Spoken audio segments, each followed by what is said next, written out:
Es mou dins el llindar de la bellesa, sempre amb unes sonoritats moltes vegades embriagadores. Jo faig l'esforç d'intentar entendre la mà del compositor. Aquí tenim pocs signes, amb matisos també des de les 4 P's, que hi ha algun moment aquí a l'obra, i aquí el més que tenim són 2 F's, no arriba a 3 F's. Per tant, no són tants els signes dinàmics i, en canvi, en fem molt més.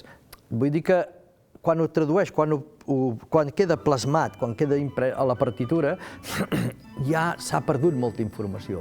Llavors, per tant, cal fer una lectura entre les notes.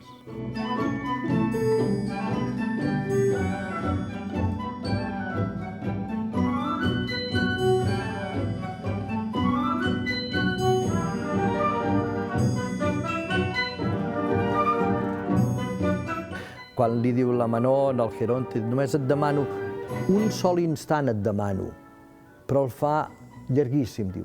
Un solo instante ti chiedo... O sigui, és com una contradicció, et demano un instant i li demana amb una nota que es fa eterna, no? És Mozart, evidentment és Wagner, és Verdi i és ell. Són els 4 grans on el teatre ja hi és des del primer compàs. El teatre ja està en la partitura. O sigui, el teatre és a la partitura.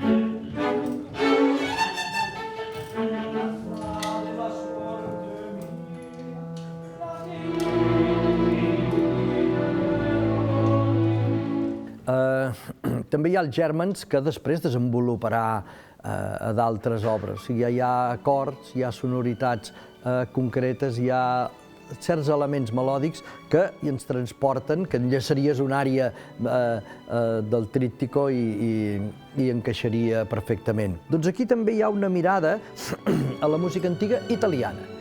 Jo crec que ell mira a la Venècia del 17-18, mira, evidentment, aquí hi ha Monteverdi, Monteverdi va ser mestre de capella de Sant Marc, i quan fa el madrigal, doncs pensa en aquesta tradició madrigalesca italiana.